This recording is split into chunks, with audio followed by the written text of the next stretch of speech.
Firman Tuhan Harian.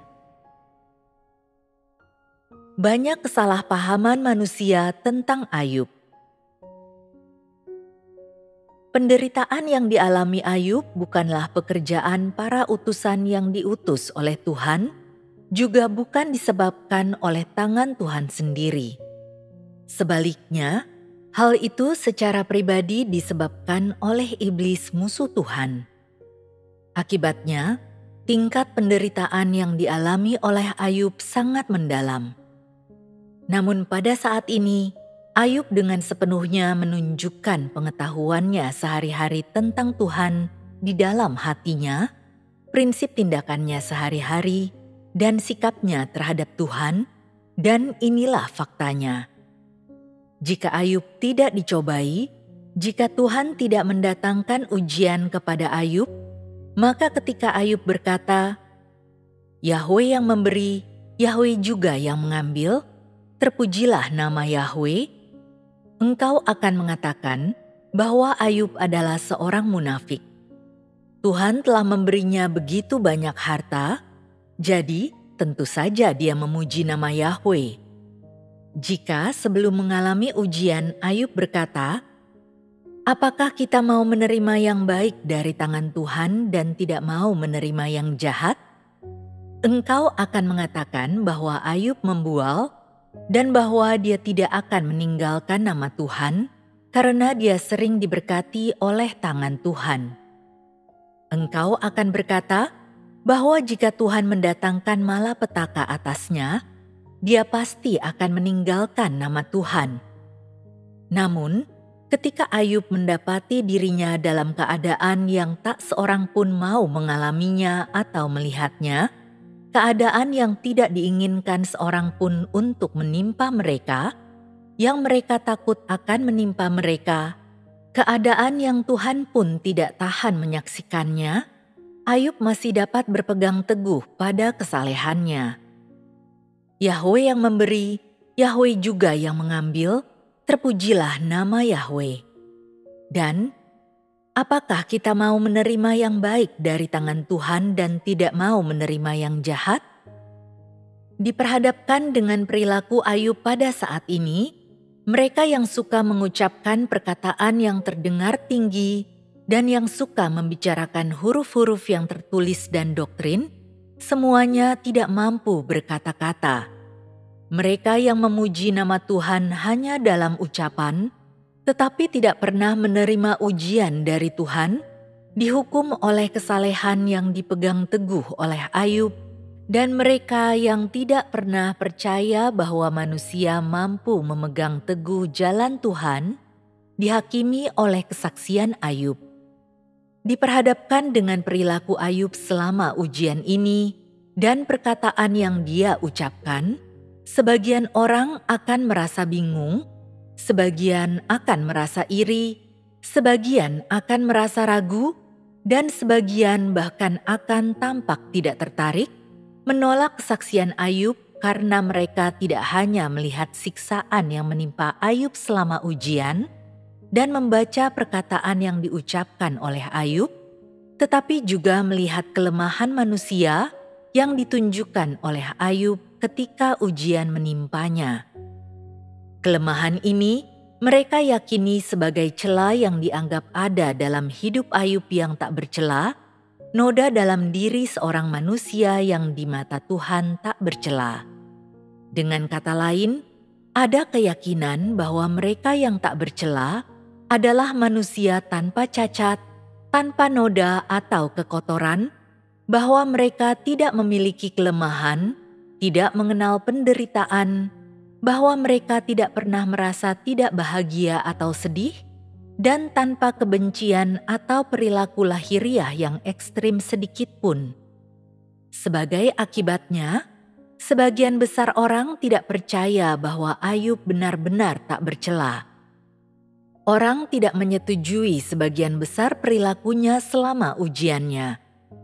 Misalnya, ketika Ayub kehilangan harta bendanya dan anak-anaknya, dia tidak menangis seperti yang dibayangkan orang. Ketidakpeduliannya membuat orang berpikir dia tidak punya perasaan karena dia tidak mengeluarkan air mata atau memiliki kasih sayang terhadap keluarganya. Ini adalah kesan buruk pertama yang orang lain miliki akan Ayub. Mereka mendapati perilakunya setelah itu bahkan lebih membingungkan. Mengoyak jubahnya ditafsirkan orang sebagai sikapnya yang tidak menghormati Tuhan, dan mencukur kepalanya secara keliru diyakini sebagai penghujatan dan penentangan Ayub terhadap Tuhan. Selain dari perkataan Ayub bahwa Yahwe yang memberi, Yahwe juga yang mengambil, terpujilah nama Yahwe, orang tidak melihat satupun kebenaran pada diri Ayub yang dipuji oleh Tuhan, dan dengan demikian penilaian tentang Ayub yang dibuat oleh sebagian besar dari mereka tidak lebih daripada ketidaktahuan, kesalahpahaman, keraguan, kecaman, dan persetujuan dalam teori saja. Tak seorang pun dari mereka yang benar-benar mampu memahami dan menghargai perkataan Tuhan Yahwe bahwa Ayub adalah seorang yang tak bercela dan jujur, yang takut akan Tuhan dan menjauhi kejahatan. Berdasarkan kesan mereka tentang Ayub di atas, orang memiliki keraguan lebih lanjut mengenai kebenaran Ayub karena tindakannya dan perilakunya yang dicatat dalam Alkitab tidak terlalu mengharukan seperti yang dibayangkan orang. Dia bukan hanya tidak menunjukkan prestasi besar apapun, tetapi dia juga mengambil sepotong beling untuk menggaruk-garuk tubuhnya sendiri sambil duduk di tengah abu. Tindakan ini juga mengherankan orang dan menyebabkan mereka ragu, dan bahkan menyangkal kebenaran Ayub, karena sementara menggaruk-garuk tubuhnya sendiri, Ayub tidak berdoa atau berjanji kepada Tuhan. Atau selain itu, dia tidak terlihat menangis karena kesakitan. Pada saat ini, orang hanya melihat kelemahan Ayub dan tidak ada yang lain, dan dengan demikian, bahkan ketika mereka mendengar Ayub berkata, "Apakah kita mau menerima yang baik dari tangan Tuhan dan tidak mau menerima yang jahat?" Mereka sama sekali tidak tergerak atau bahkan ragu-ragu dan tetap tidak dapat melihat kebenaran Ayub dari perkataannya. Kesan dasar yang ditunjukkan Ayub kepada orang selama siksaan dalam ujiannya adalah bahwa dia tidak rendah hati, juga tidak congkak. Orang tidak melihat kisah di balik perilakunya yang terjadi di lubuk hatinya, dan mereka juga tidak melihat rasa takut akan Tuhan di dalam hatinya atau ketaatannya pada prinsip jalan menjauhi kejahatan. Kesabarannya membuat orang mengira bahwa hidupnya yang tak bercela dan kejujurannya hanyalah kata-kata kosong, bahwa sikap takutnya akan Tuhan hanyalah desas-desus. Sementara itu, kelemahan yang dia ungkapkan secara lahiriah menimbulkan kesan yang mendalam pada mereka, yang memberi mereka sudut pandang baru dan bahkan pemahaman baru terhadap orang yang Tuhan definisikan sebagai seorang yang tak bercela dan jujur.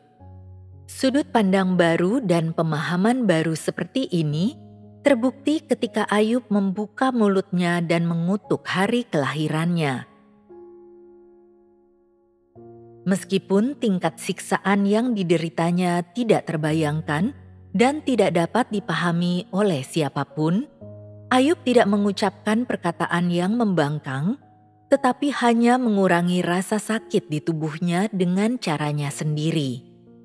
Sebagaimana dicatat dalam Alkitab, dia berkata, "Kiranya hari kelahiranku lenyap dan malam yang mengatakan, ada anak lelaki sedang dikandung." Mungkin tak seorang pun pernah menganggap perkataan ini penting, dan mungkin ada orang-orang yang telah memperhatikan perkataan tersebut.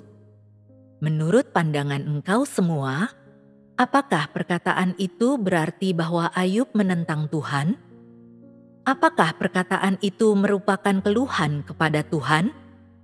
Aku tahu bahwa banyak dari antaramu memiliki pemahaman tertentu tentang perkataan yang diucapkan Ayub ini dan percaya bahwa jika Ayub tak bercela dan jujur, dia seharusnya tidak menunjukkan kelemahan atau kesedihan apapun dan seharusnya malah menghadapi serangan dari iblis secara positif dan bahkan tersenyum dalam menghadapi pencobaan iblis. Dia seharusnya tidak bereaksi sedikit pun terhadap siksaan yang ditimpakan pada tubuhnya oleh iblis, dan dia juga seharusnya tidak memperlihatkan emosi apapun di dalam hatinya. Dia bahkan seharusnya meminta agar Tuhan membuat ujian ini jauh lebih berat lagi. Inilah yang seharusnya ditunjukkan dan dimiliki oleh orang yang teguh dan yang benar-benar takut akan Tuhan dan menjauhi kejahatan. Di tengah siksaan yang ekstrim ini, Ayub hanya mengutuk hari kelahirannya.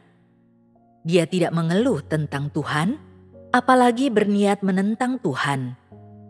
Ini jauh lebih mudah dikatakan daripada dilakukan, karena sejak zaman dahulu hingga sekarang, tak seorang pun pernah mengalami pencobaan seperti itu atau mengalami apa yang menimpa Ayub. Jadi, mengapa tak seorang pun pernah mengalami jenis pencobaan yang sama seperti Ayub? Itu karena, dari sudut pandang Tuhan, tak seorang pun yang mampu memikul tanggung jawab atau amanat semacam itu, tak seorang pun yang mampu melakukan seperti yang Ayub lakukan, bahkan selain mengutuki hari kelahiran mereka, tak seorang pun yang mampu tetap tidak meninggalkan nama Tuhan dan terus memuji nama Tuhan Yahweh, seperti yang Ayub lakukan ketika siksaan seperti itu menimpa dirinya. Adakah yang dapat melakukan ini? Ketika kita mengatakan hal ini tentang Ayub, apakah kita sedang memuji perilakunya? Ayub adalah orang benar dan mampu menjadi kesaksian bagi Tuhan, dan mampu membuat iblis melarikan diri dengan malu dan kecewa, sehingga iblis tidak pernah datang lagi ke hadapan Tuhan untuk menuduhnya. Jadi, apa salahnya memuji Ayub? Mungkinkah engkau semua memiliki standar yang lebih tinggi daripada Tuhan? Mungkinkah engkau semua akan bertindak lebih baik daripada Ayub ketika ujian menimpamu? Ayub dipuji Tuhan. Keberatan apa yang dapat engkau semua miliki terhadap pujian Tuhan?